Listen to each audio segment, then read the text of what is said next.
Bonjour à toutes et à tous, je suis Henriette Gesundheit. Je suis ravie de vous accueillir pour cette capsule de 10 minutes consacrée à la production des sons du français. Aujourd'hui, nous n'allons pas simplement survoler les concepts, mais plonger au cœur de la biologie et de la physique acoustique pour comprendre comment l'humain a transformé ses fonctions vitales en un langage articulé d'une richesse infinie. Bienvenue dans cette exploration. Tout commence ici, dans notre cage thoracique.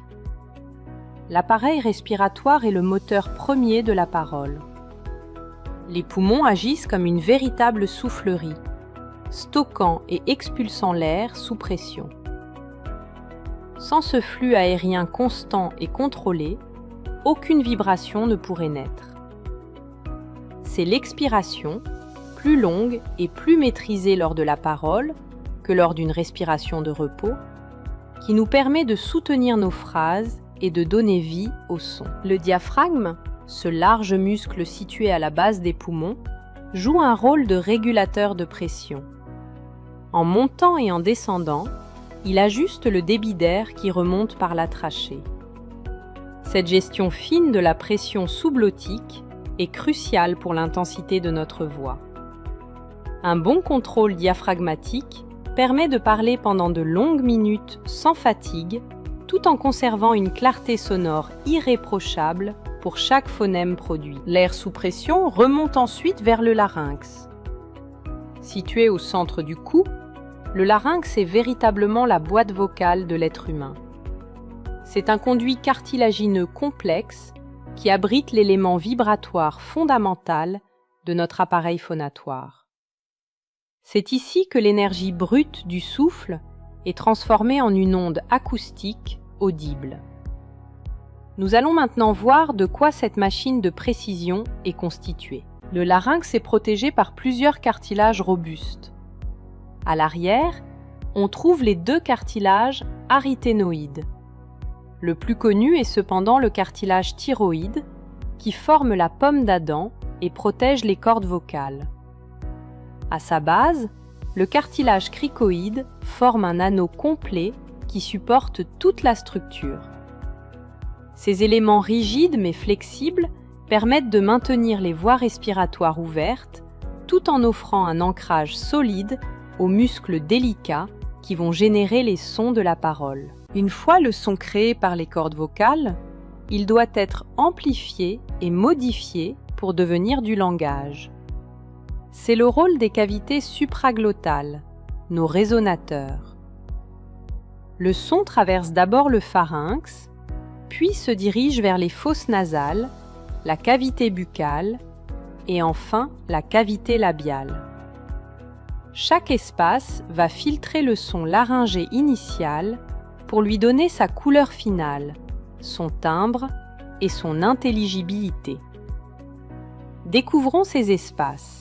La cavité buccale est sans doute le résonateur le plus polyvalent. Sa forme change constamment grâce à l'agilité incroyable de la langue. On y trouve le palais dur à l'avant, les alvéoles juste derrière les dents et les dents elles-mêmes. Chaque mouvement millimétré de la langue vers l'un de ces points de contact crée un son différent.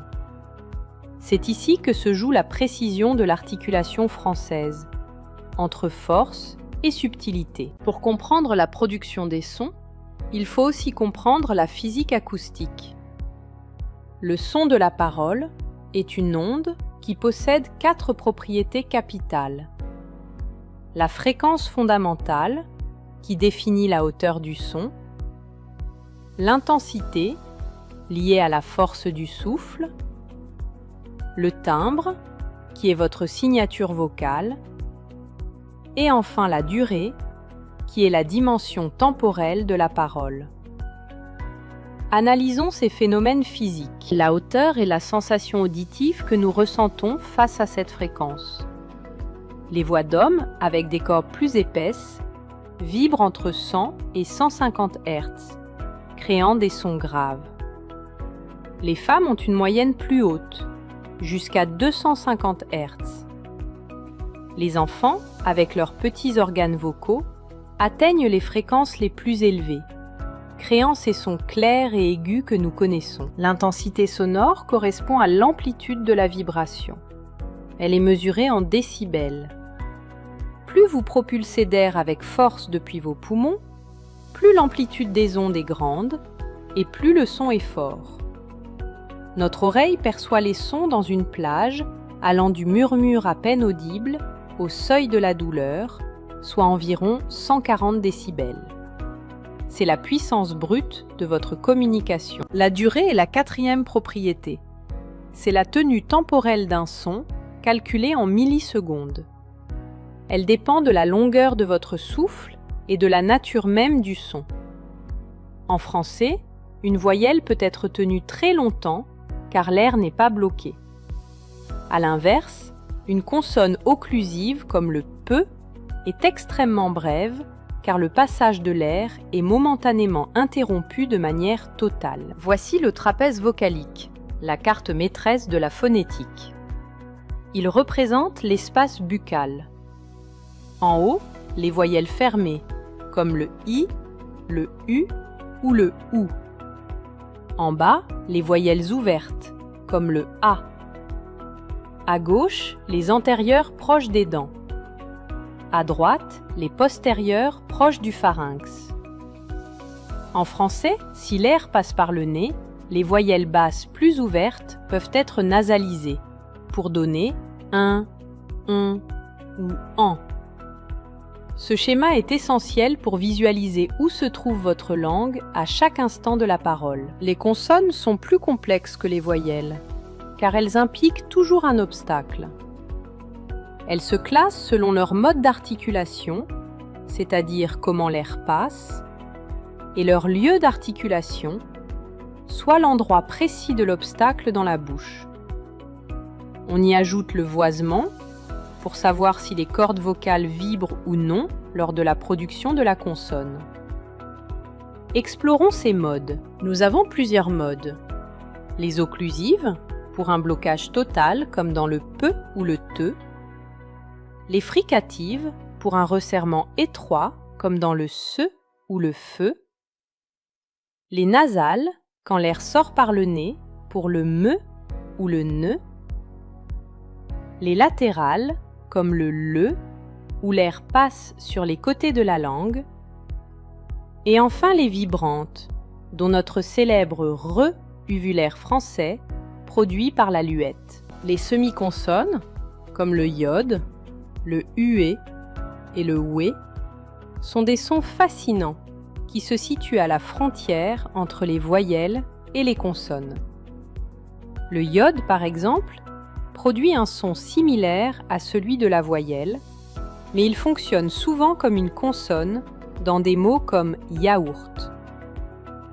Le ue et le oué combinent des éléments des voyelles et des consonnes, créant des sons riches et variés.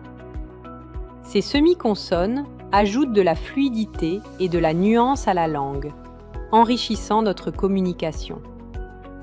En comprenant leur rôle, nous pouvons mieux apprécier la complexité et la beauté de la phonétique du français. En conclusion, la parole est une performance biologique et physique extraordinaire.